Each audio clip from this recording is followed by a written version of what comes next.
Well, it's Thursday, the 21st of July, and it's our friend Hima's birthday, who just happened to come by.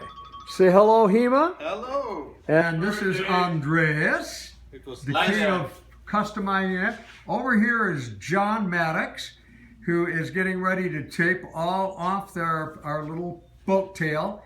I want to tell you, friends, we had Pastor Barris brought us over a bottle of Russian vodka. Yes. It is, now I know why the Russians like to get drunk, and it is the smoothest, most wonderful potato vodka we've ever had in our life, and we're all very happy. I wanted to show you what the hell's going on this day. We got less than a month before we're done.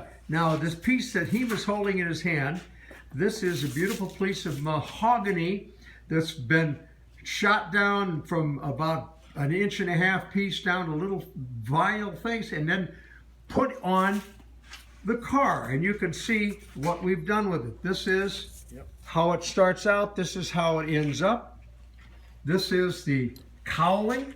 It's been 3 times painted with this very special black dye. Andreas and I installed this wonderful burgundy red upholstery leather. We've got that going, and the dashboard is now intact. You can see it.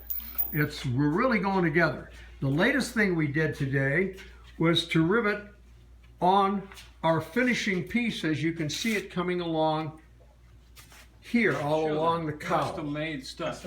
Custom-made rivets. This is the rivets that we used, and Andreas cut each and every one of them down. They're custom fit to each piece.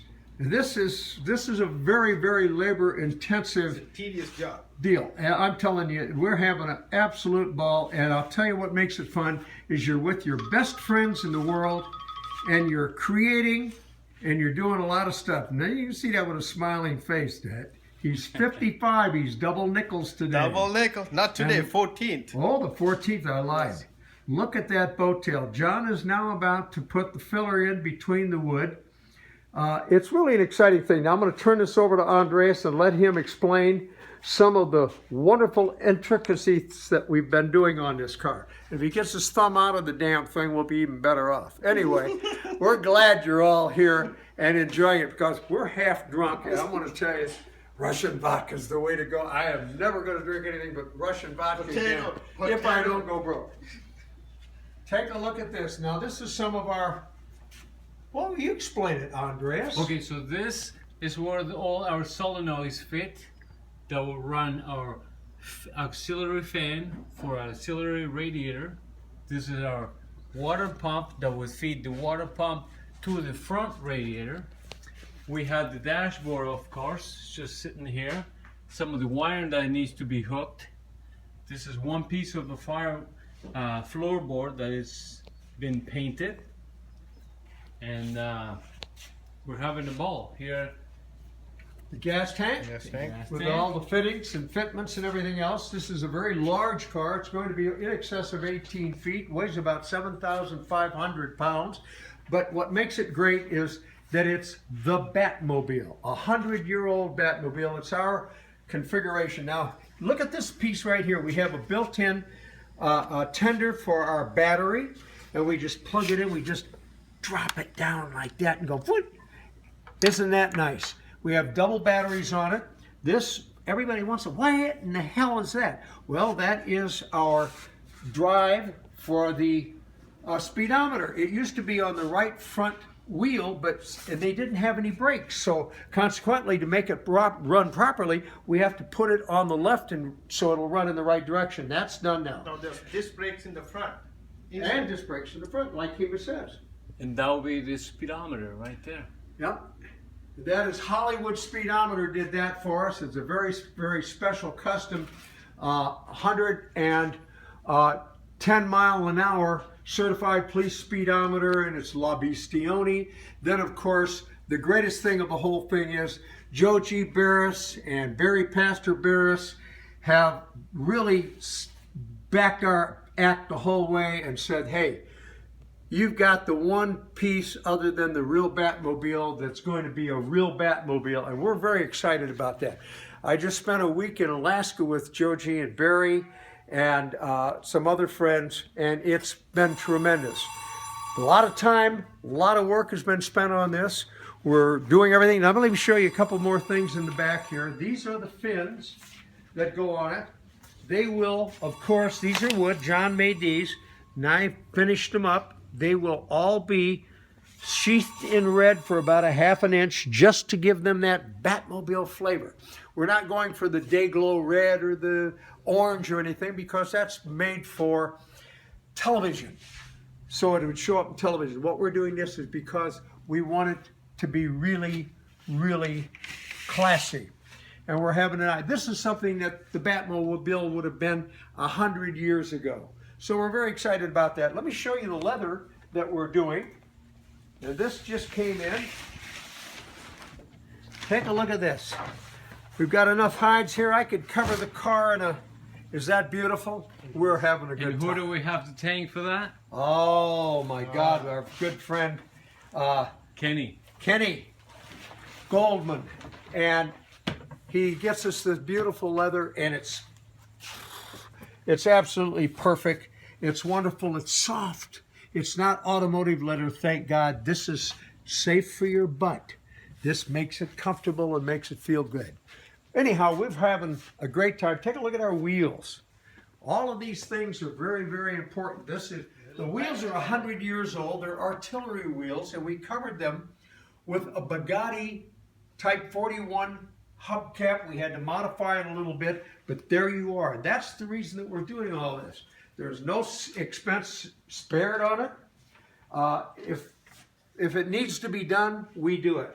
But what a wonderful thing. These switches, by the way, people say, why do you use switches like this? Well, if you look at the Indianapolis winning car, the Bibi Peugeot of 1914, that is the kill switch. And what it actually is very, very early pre-1900 to the turn of the century English switches. These happened to come from a Maharaja's palace in India. And they were tearing it down, and we were able to buy a whole bunch of them. I bought 17 of them. And we use them with great abandon. It's just absolutely wonderful. Look at all the things on this engine. I mean, this is really... Oh, show him the decompressor. Oh, yeah. Oh, you got to see this. The decompressor used to work off of the fire truck on the inside of the cowl, which ended here, and it was just a handle here. Andreas moved it to here. Look at this. So we decompress it, we pull it like that, and it knocks off every other valve, so you have enough compression removed that it'll start easily. Now you have to realize 100 years ago, there were two things that were really tough on these cars. One was petrol or gas, and the other was battery. So you had enough shots that you could drop a match into a can of gasoline 100 years ago, and it might not even ignite. So that's how bad that it was. And the only thing worse was the batteries. You got one shot at the battery, so you had to crank start them, and that's what they recommended. So we have all of this now with the gas at the quality that it is now, and the batteries as good as they are. Starts every time. We don't have to damn crank the thing. But look, this is 16 liters, 6 cylinders, 24 plugs, and it has a separate block for each piston.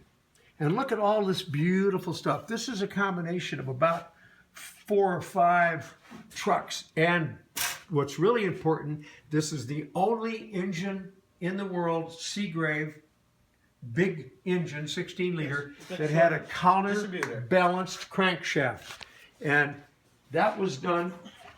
We won the Great American Race, or I did, back in '84. And a gentleman that I was running against was running in America, France. In '85, he decided he wanted to do a Seagrave, and being a doctor, heart doctor, transplant doctor, he worked with Dr. DeBenkian. And so he had a lot of money to spend, and he spent it wisely. So he had a complete crankshaft, hand done and forged, and I think it cost about $30,000 back in '85. And anyhow, they used it one time, then he wanted to run the race in '86. with this real block. Anyhow, it's been sitting for all of those years. And I contacted the family and said, did you happen to have any parts for that? He said, well, we do happen to have this engine. I flew. I didn't even need an aircraft. I got to the Chicago area really quick, got it, bought it, brought it home, and combined with all of the beautiful increments and pieces that we had from our other Seagrave, we combined them all and we put the best of the best with absolutely everything. So this is going to be our piece de resistance between Andres and I. Where do you go from here? Each one that you build happens to be better than the last one. Well, this one is the King Kong, and there's John doing the yeoman work on this. He's the woodman that is absolutely fantastic. He's done all of our boat tails. People say, how do you do all that? We don't do it all. He allows us to help sand it and to paint it and to put finish on it, but he is the genius behind all of this. So anyhow, we wanted to share this with you. I know it's a bit long, and we're going against time. I don't even know if we're going to be able to finish in time. Hot Rod Glass has done the bubble windshields, and we hope to get them in on time. I don't know if I can install them properly, but I'm going to try. Anyhow, this is what you have, and in a month, you'll see where we're at. Thank you for seeing us. Bye-bye.